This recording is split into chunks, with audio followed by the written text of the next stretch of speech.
الحمدللہ رب العالمین والصلاة والسلام علی سید الانبیاء والمرسلین اللہم صلی علی سیدنا و مولانا محمد وعلی آلہ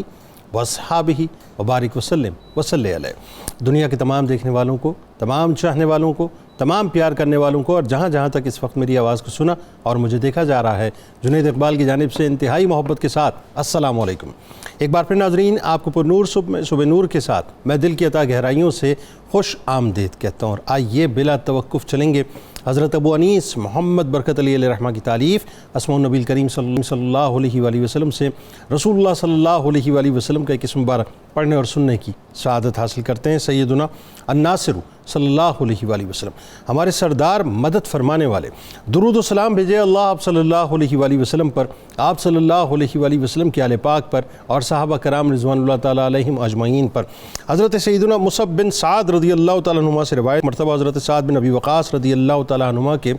دل میں خیال آیا کہ انہیں ایسے لوگوں پر فضیلت دی گئی ہے جو مالی لحاظ سے کمزور ہیں، تو حضور نبی کریم صلی اللہ علیہ وآلہ وسلم نے ارشاد فرمایا کہ آئے سعد، یاد رکھو کمزور اور ضعیف لوگوں کی وجہ سے ہی تمہیں نصرت عطا کی جاتی ہے، اور ان کے وسیلے سے ہی تمہیں رزق دیا جاتا ہے۔ جناب ہمارے ساتھ جڑے رہیے، کیونکہ آج ایک ایسی ممتاز و مکرم بارگاہ میں مل کر ہدیہ عقیدت پیش کرتے ہیں جو تھے تو سیدنا صدیق اکبر رضی اللہ تعالیٰ عنہ کے غلام، مگر اس غلامی میں جو غلامی رسول صلی اللہ علیہ وآلہ وسلم کی خدمات انجام دیں، وہ یقیناً رہتی دنیا تک ادب و خدمت کے باب میں ناظرین ایک انتہائی روشن ترین باب ہے کہ جنہیں دنیا انتہائی ادب سے حضرت عامر بن فہیرہ رضی اللہ تعالیٰ عنہ کے نام سے یاد کرتی ہیں۔ اور یاد رکھیے ناظرین، جو سرکار کے غلام ہیں ہم دراصل ان کے غلام ہیں، جو اخلاص فی الدین، زہد و اتقا، شغف قرآن اور حب رسول صلی اللہ علیہ وآلہ وسلم کے اعتبار سے ایک مثالی حیثیت رکھتے تھے۔ انوار رسالت کی تجلیوں نے جن کے قلب و دماغ کو ایسا منور کر دیا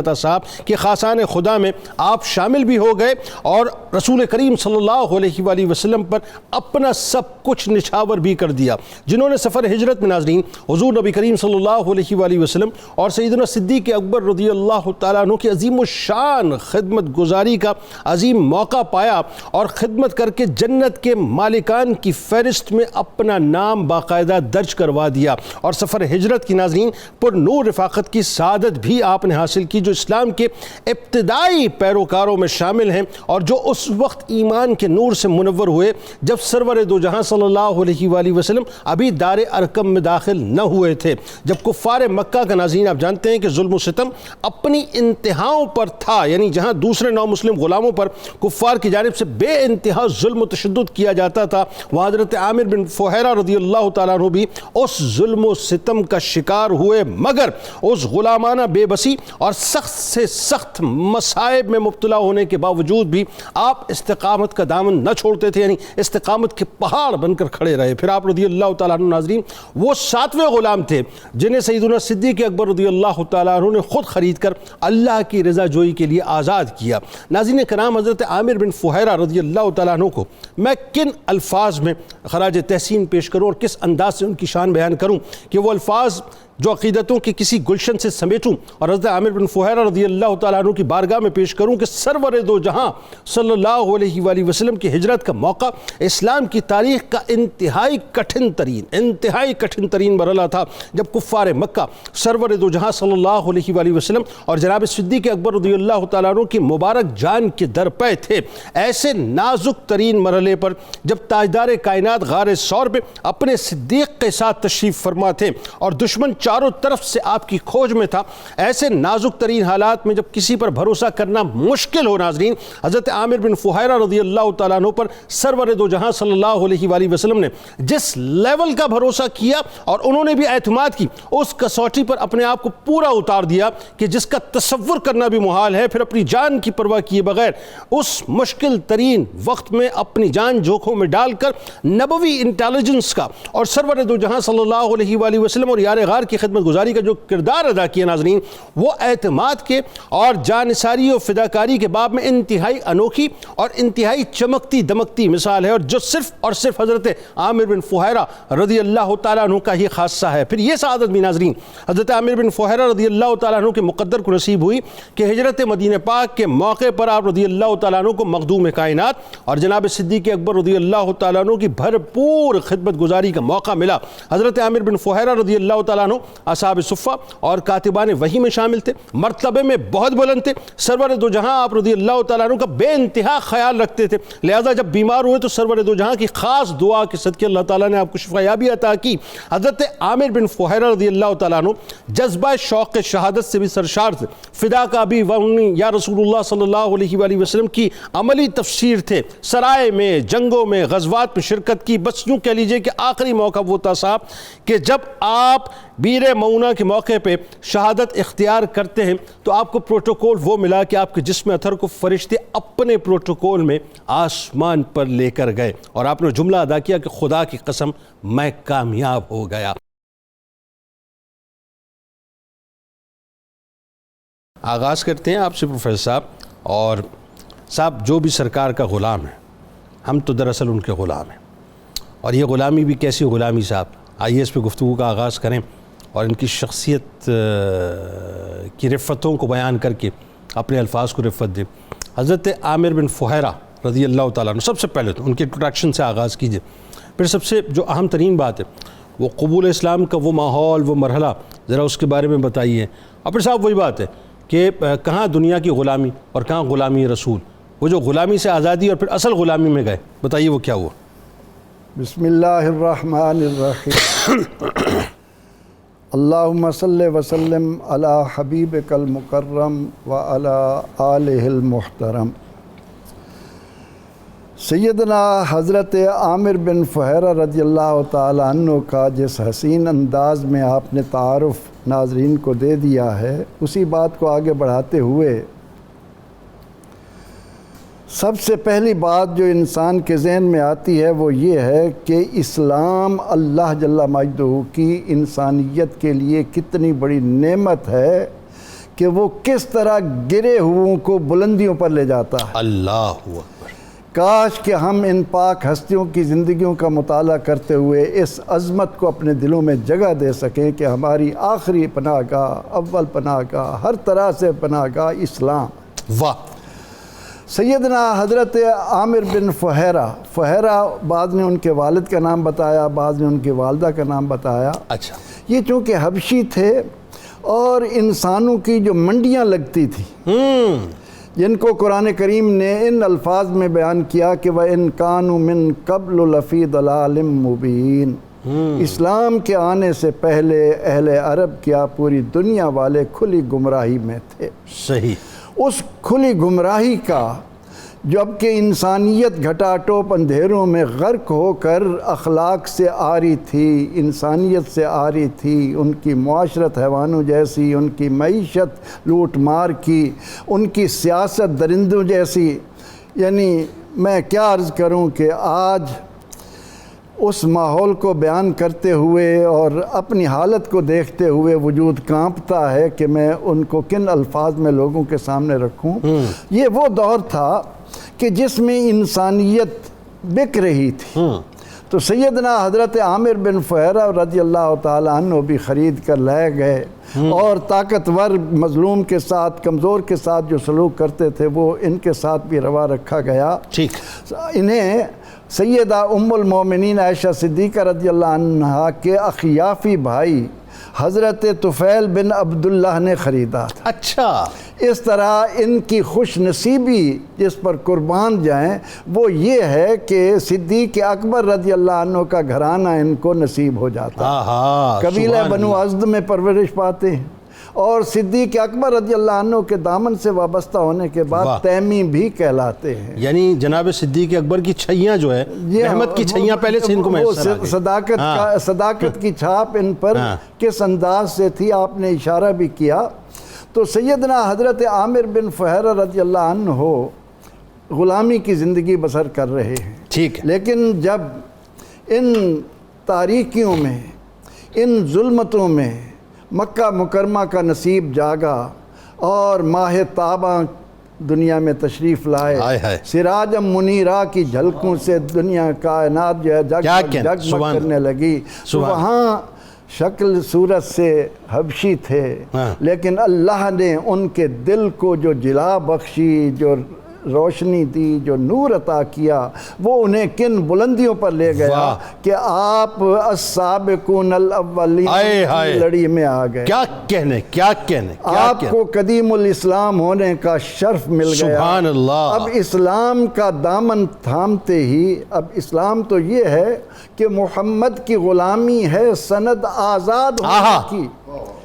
خدا کے دامن رحمت میں آباد ہونے کی۔ واہ، محمد کی محبت دین حق کی شرط اول ہے، اسی میں وہ اگر خامی تو سب کچھ نامکمل ہے، سب کچھ نامکمل۔ اب جب اس دامن مصطفیٰ صلی اللہ علیہ وسلم سے وابستہ ہوئے تو مشرکین مکہ کی ان ستمکاریوں کو جو بلندیوں پر تھی ان کا بھی نشانہ بنے۔ رسیوں میں باندھ کر گرم ریت پر لٹائے جانا، گھسیٹا جانا، طرح طرح سے۔ سیدنا صدیق اکبر رضی اللہ عنہ، جن کو اللہ رب العزت یہ اعزاز عطا کر رہا ہے کہ وَمَا لِأَحَدٍ عِندَهُ مِن نِعْمَةٍ تُجْزَىٰ إِلَّا ابْتِغَاءَ وَجْهِ رَبِّهِ الْأَعْلَىٰ۔ کیا کہنے پروفیسر صاحب، سبحان اللہ۔ اے دنیا والو سن لو، میرے محبوب کریم صلی اللہ علیہ وسلم کا یہ یار غار رضائے خداوندی کے تلاشی میں اس مقام پر کھڑا ہے کہ اس کا ہر کام کسی احسان کا بدلہ نہیں بلکہ اللہ کی رضا تلاش کرنے کے لیے ہے۔ آپ سے یہ حالت دیکھی نہ گئی۔ آپ نے 9 غلام خرید کر آزاد کیے، ان میں آپ کا جیسے بتایا گیا 7واں نمبر ہے۔ تو صدیق اکبر رضی اللہ عنہ نے جب آپ کو آزادی دلائی اور اس کے بعد آپ جب مسلمان ہونے کے بعد حضرت صدیق اکبر رضی اللہ عنہ کے گھر میں آ گئے، اس طرح سے آپ کی وہ غلامی کی زنجیریں بھی کٹ گئیں اور دنیا کے اندر آپ کو یہ شرف میسر ہوا کہ وہ شخصیت جن کا سینے کا بال بننے کے لیے صحابہ کرام رضوان اللہ علیہ مجمعین آرزویں کرتے تھے، دعائیں کرتے تھے، ان کے جسم کے ساتھ جسم لگنے کا بھی ان کو شرف حاصل ہو رہا ہے، ان کے گھر آنے کا بھی اعزاز انہیں مل رہا ہے، اور پھر پڑھے لکھے بھی تھے، ٹھیک، اور کتابت وحی کا کاتبان وحی میں بھی شامل ہوئے، اور جو بلندیاں پائیں ان کا اصحاب صفہ میں بھی شامل، بالکل ٹھیک۔ اور میں ایک بات آگے جا کے اس پہ بات کروں گا، یہ میرے رسول کا کیسا مطلب دیکھیں فیضان ہے۔ آپ کو حبشہ کے لوگوں سے بڑا پیار تھا، جناب عامر بن فہیرہ رضی اللہ تعالیٰ عنہ کو دیکھ لیں، جناب بلال حبشی رضی اللہ تعالیٰ عنہ کو دیکھ لیں، حضرت ام ایمن سلام اللہ علیہ کو دیکھ لیں، خاص طور پہ آپ کا فیضان جو ہے، اس پہ بات کریں گے آگے جا کے، لیکن پہلے وہ جو ابتدائی مرحلہ ہے ہجرت رسول صلی اللہ علیہ وآلہ وسلم کا کیوں کر ہوئی یہ بتائیے ذرا، اور اس مشکل ترین موقع پہ حضرت عامر بن فہیرہ رضی اللہ تعالیٰ عنہ کو جو اعتماد نبی صلی اللہ علیہ وآلہ وسلم ملا، یعنی آپ دیکھیں نا پورا مکہ جو ہے وہ آپ کے خلاف ہوا ہے، اور اس وقت اگر کوئی گھرانہ ہے تو جناب صدیق اکبر کا گھرانہ ہے، اور اسی گھرانے کے توسط سے حضرت عامر رضی اللہ تعالیٰ عنہ ہے، اور انہی پہ جو ہے اللہ تعالیٰ نے جو ہے وہ خاص کرم کیا کہ وہ اعتماد نبی پہ جو ہے پورا اترے، اور باقاعدہ انٹیلیجنس کا کردار بھی ادا کیا، اور نہ صرف یہ خدمت گزاری کی روشن مثال بھی قائم کی۔ بتائیے ذرا۔ بسم اللہ الرحمن الرحیم والصلاة والسلام علی سید الانبیاء والمرسلین۔ جنید بھائی، جو نبی اکرم صلی اللہ علیہ وآلہ وسلم کا ہجرت الی المدینہ ہے، سفر ہے، یہ تاریخ اسلام کا ایک انتہائی اہم باب ہے، اور اس انتہائی اہم باب کے اندر حضرت سیدنا عامر بن فہیرہ کا انتہائی اہم کردار ہے۔ جب صحابہ کرام رضوان اللہ تعالیٰ علیہ مجمعین مدینہ طیبہ کی طرف ہجرت کر گئے تو حضرت صدیق اکبر رضی اللہ تعالیٰ عنہ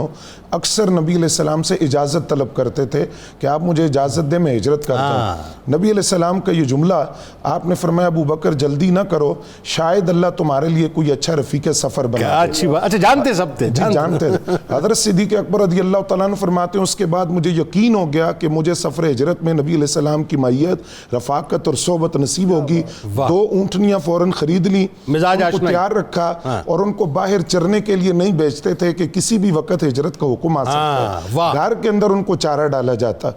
آقا کریم صلی اللہ علیہ وآلہ وسلم نے جب سفر ہجرت کا ارادہ فرمایا تو سیدہ عائشہ پاک فرماتی ہیں کہ نبی علیہ السلام کا معمول تھا آپ دن میں 2 مرتبہ ہمارے گھر تشریف لاتے تھے، صبح بھی اور شام بھی۔ جس دن ہجرت فرمائی دوپہر کو آپ تشریف لائے خلاف معمول، اور آپ نے آتے ہی فرمایا کہ ابو بکر کہاں ہے؟ سیدنا صدیق اکبر رضی اللہ تعالیٰ عنہ حاضر ہوئے، نبی علیہ السلام نے فرمایا مجھے حکم ملا ہے آج رات میں مکے سے ہجرت کر جاؤں گا۔ تو حضرت صدیق اکبر نے پہلا سوال کیا الصحبۃ یا رسول اللہ، سرکار میں ساتھ جاؤں گا؟ فرمایا نعم الصحبۃ، فرمایا ہاں ابو بکر تم ساتھ جاؤ گے، یہ اللہ کا فیصلہ ہے کہ تم میرے ساتھ جاؤ گے۔ نبی علیہ السلام نے جب سفر ہجرت کا آغاز فرمایا تو 2 شخصیات کو بلایا، ایک کو بستر پہ سلایا اور ایک کو اپنے سفر کا ساتھی بنایا۔ ایک وہ ہیں جن کو نبی علیہ السلام نے اپنے کندھوں پر اٹھایا تھا اور دوسرے وہ ہیں جنہوں نے نبی علیہ السلام کو اپنے کندھوں پر اٹھایا۔ ایک وہ ہیں جو حیدر کرار ہیں اور دوسرے وہ ہیں جو صداقت کے تاجدار ہیں، بلکہ سرکار علیہ السلام کے دل کے قرار ہیں۔ جی بالکل ایسے ہی ہے۔ اب ان دونوں سے جو گفتگو ہوئی ہے نبی علیہ السلام کی، جنید بھائی بڑی ایمان افروز گفتگو، آپ نے فرمایا علی کیا تم اس بات پر راضی ہو کفار مجھے تلاش کریں اور تمہیں مجھے سمجھ کر قتل کر دیں، جلدی کریں اور تم میری وجہ سے قتل کیے جاؤ، کیا تم اس بات پہ راضی ہو؟ وہ جواب دیتے ہیں بلا یا رسول اللہ، رضیت ان تکون روحی لروحک وقان و نفسی لنفسک فداءن، میں اس بات پر راضی ہوں کہ میری روح آپ کی روح پر قربان ہو جائے اور میری جان آپ کی جان پر قربان ہو جائے، میری زندگی یہی ہے جو آپ کی خدمت میں گزرے۔ پھر آپ نے فرمایا ابو بکر تم بھی اس بات پر راضی ہو کہ تلاش مجھے کریں اور تم میری وجہ سے پہچانے جاؤ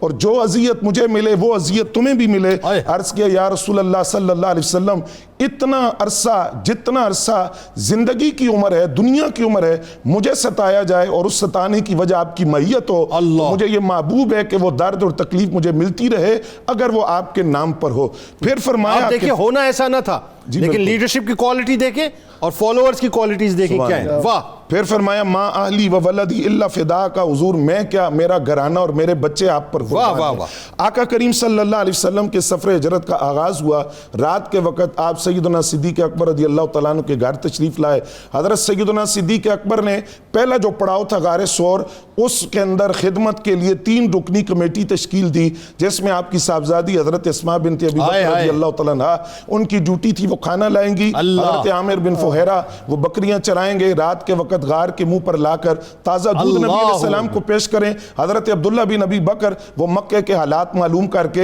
نبی علیہ السلام کو خبر دیں گے۔ آقا کریم صلی اللہ علیہ وآلہ وسلم حضرت عامر بن فہیرہ رضی اللہ تعالیٰ عنہ، جی بالکل، ان کی ڈیوٹی تھی کہ وہ بکریاں چراتے ہوئے غار کے منہ پر لائیں اور وہاں تازہ دودھ نبی علیہ السلام کو پیش کریں۔ آقا کریم صلی اللہ علیہ وآلہ وسلم جب غار ثور میں تشریف لے گئے، سیدنا صدیق اکبر کبھی دائیں چلتے ہیں کبھی بائیں چلتے ہیں، کبھی آگے کبھی پیچھے، یہاں تک کہ اپنے کندھوں پر اٹھاتے ہیں۔ میں اب یہاں صرف 2 جملے عرض کر کے بات سمیٹتا ہوں۔ پہلی بات یہ ہے جنید بھائی، پورا کفار مکہ اور مشرکین جانتے ہیں نبی علیہ السلام کو تلاش کر رہے ہیں، جان کے در پہ ہیں، اور یہ 3 ہستیاں ایک طرف یہ جانتی ہیں کہ نبی علیہ السلام کہاں ہیں اور جان ہتھیلی پر رکھ کر خدمت کر رہے ہیں۔ دوسرا مسئلہ کہ عالم کفر جانتا ہے، کفار و مشرکین، کہ نبی علیہ السلام کو تلاش کرنا ہے، جان کے در پہ ہیں۔ یہ 3 جانتے ہیں کہ سرکار کہاں ہیں اور نبی علیہ السلام بھی جانتے ہیں کہ یہ جانتے ہیں کہ میں کہاں ہوں۔ اتنا اعتماد تھا، حضور جانتے تھے کہ صرف صدیق اکبر نہیں، ان کے گھر کا ہر فرد اپنی گردن دے سکتا ہے،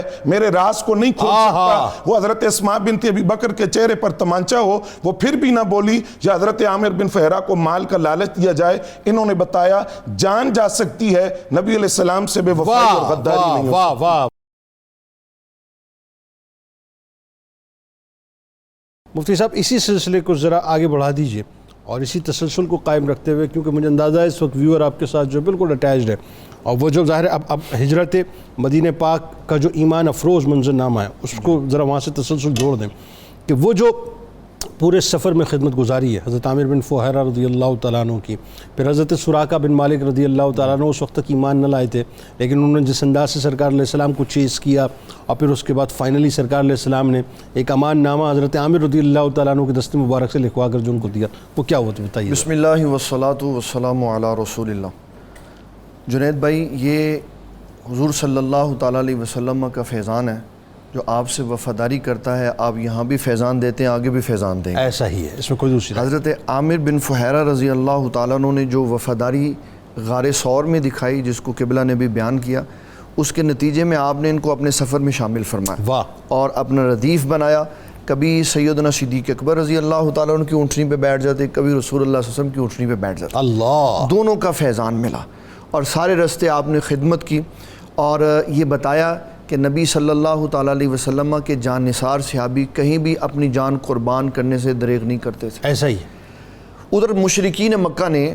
انعام رکھا ہوا تھا، جو کسی طرح بھی نبی صلی اللہ علیہ وسلم کی اور سیدنا صدیق اکبر کی اطلاع دے اس کو 100 اونٹ دیے جائیں گے، ٹھیک، اور یہ عرب کی بہت بڑی پیشکش ہوتی تھی، مال سے نوازنا تاکہ لوگ تلاش کرنے میں جلدی کریں۔ اسی تلاش میں سراقہ بن جاشم، جن کا نام سراقہ بن مالک بن جاشم بیان کیا گیا ہے، وہ بھی نکلے، اور انہیں جب نبی صلی اللہ اچھا بڑی خاموشی سے نکلے وہ، کسی کو جی۔ اطلاع نہ ملے، اور وہ اتنی خاموشی سے نکلے کہ انہوں نے کسی کو خبر نہیں ہونے دی کہ میں اصل میں اونٹ لینے کے لیے جا رہا ہوں۔ ہاں، اپنی انہوں نے باندی سے کہا کہ اس طرح گھوڑے کو پیچھے سے تیار کرو تو میں پیچھے سے نکلوں گا تاکہ کسی کو خبر نہ ہو۔ بالکل صحیح، اور پھر جب نبی صلی اللہ تعالیٰ علیہ وسلم کے قریب پہنچے تو وہاں جو منظر نامہ ہے وہ اللہ تعالیٰ کی قدرت کا شاہکار ہے جی، کہ زمین نے ان کے گھوڑے کو پکڑ لیا اور اس کے پاؤں آدھے اندر دھنس گئے۔ نبی صلی اللہ تعالیٰ علیہ وسلم 3 بار ان کو خطاب فرمایا سراقہ کیا کر رہے ہو، سراقہ کیا کر رہے ہو؟ پھر آپ نے تیسری مرتبہ جلال میں ارشاد فرمایا تم میرے پیچھے 100 اونٹ کے لیے آ رہے ہو، میں تو کیسر و کسرا کے سونے کے کنگن تیرے ہاتھ میں دیکھ رہا ہوں۔ یہ آقا کریم صلی اللہ علیہ وسلم نے فرمایا۔ اور پھر وہ کہتے ہیں، حضرت سراقہ بن مالک بن جاشم کہتے ہیں ان کے یہ لفظ سن کر مجھے پتہ چل گیا کہ ان کی دعوت حق ہے اور اللہ تعالیٰ اس میں انقلاب پیدا فرمائے گا۔ آپ یہ دیکھیں کہ پہلی مرتبہ جب گھوڑے کو جو ہے وہ اپنا ٹھوکر لگی اور زمین میں دھسا ہے، مطلب وہ اسی وقت چونک کے رہ گئے تھے کہ یہ میرے ساتھ ہو کیا رہا ہے، اور یہ 3 مرتبہ ہوا، 3 مرتبہ ہے نا۔ اور پھر نبی صلی اللہ تعالیٰ علیہ وسلم کی ان کی جو گفتگو ہوئی وہ کتنا اس گفتگو میں اعتماد نظر آ رہا ہے۔ آپ نے فرمایا تمہیں معافی مل جائے گی، جب انہوں نے امان مانگی، لیکن سراقہ یہ خیال رکھنا کہ باہر جا کے ہمارے بارے میں بتانا نا۔ اور پھر انہوں نے پہرا دیا۔ ایک دفعہ یہ اتنے علیل ہو گئے اپنی زندگی میں کہ لوگ بستر پہ ان کے قریب بیٹھے ہوئے تھے اور کہہ رہے تھے سراقہ اب آپ جا رہے ہیں تو ہم آپ کو الوداع کرنے آئے ہیں۔ فرمایا ابھی تو میں نے کیسر و کسرا کے کنگن ہی نہیں پہنے، ابھی میں کیسے چلا جاؤں گا؟ واہ واہ واہ، یعنی وہ اعتماد تھا قول رسول پہ، بالکل وہ اعتماد تھا۔ اللہ اکبر، میں ابھی کیسر و کسرا کے کنگن پہنے ہیں۔ اور پھر سیدنا عمر بن خطاب رضی اللہ تعالیٰ عنہ آپ کے دور میں جب فتح ہوا تو آپ نے حضرت سراقہ بن جاشم کو بلایا اور فرمایا یہ سونے کے کنگن حضور پاک صلی اللہ علیہ وسلم کی بشارت پہ پہن لو، اور پھر اس کے بعد فرمایا اب اتار دو کیونکہ مرد کے اوپر سونا جائز نہیں، یہ صرف آپ کو اعزازی طور پہ ہم نے دیے۔ تو انہوں نے حضرت عامر بن فہیرہ رضی اللہ تعالیٰ عنہ نے سارے سفر میں نبی صلی اللہ تعالیٰ علیہ وسلم کی خدمت کی، اور پھر آقا کریم صلی اللہ علیہ وسلم نے ان کے ہاتھ سے حضرت سراقہ بن مالک بن جاشم کو امن نامہ لکھ کے دیا کہ آپ کو ہماری طرف سے امان ہے۔ کتاب الشفا، بھولے ہوئے قرآن کو یاد کرنے کا عمل آپ کو بتلاتے ہیں کہ سورہ نمل کی آیت نمبر 6، 1000 مرتبہ پڑھ کر اگر قرآن پاک یاد کیا جائے تو بھولا ہوا قرآن انشاءاللہ یاد ہو جاتا ہے۔ حضرت علی کرم اللہ وجہ الکریم کا کمال قول مبارک ہے کہ اے بندگان خدا، اپنے تمام کاموں میں اللہ پر بھروسہ رکھو، کیونکہ جو شخص صرف اللہ پر بھروسہ رکھتا ہے تو وہ ہر قسم کی آفتوں اور مصیبتوں سے بچ جاتا ہے۔ عامر بن فہیرہ نجم بز میں سعید عالم،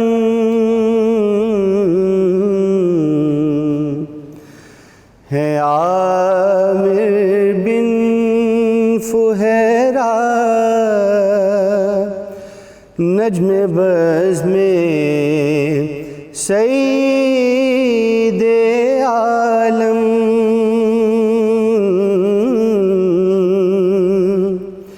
غلام مصطفیٰ ہو کر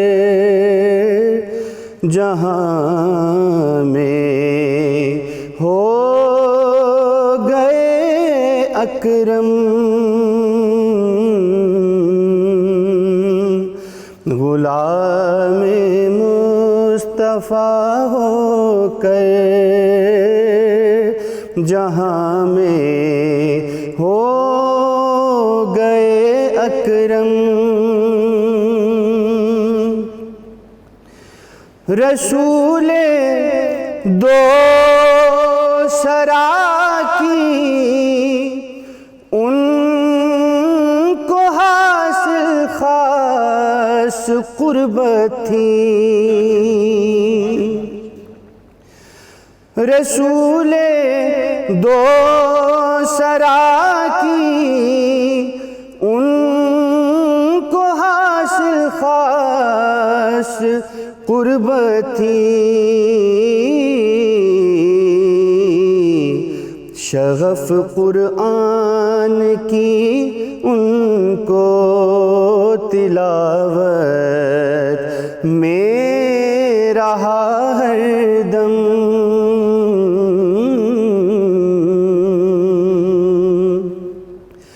شغف قرآن کی ان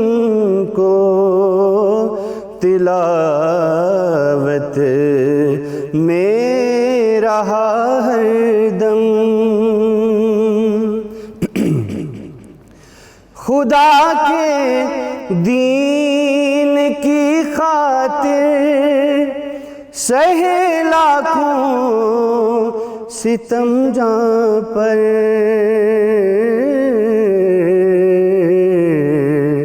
ہوئے تھے جذبے صدق خاص سے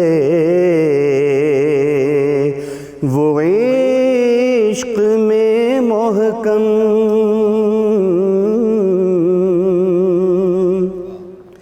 ہوئے تھے جذبے صدق خاص سے وہ عشق میں محکم، ہوئے وہ کامیاب کامراں راہ شہادت میں،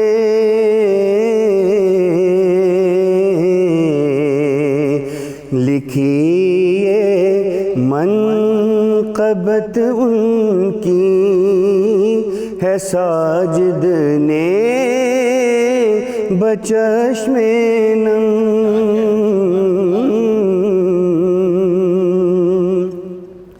غلام مصطفیٰ ہو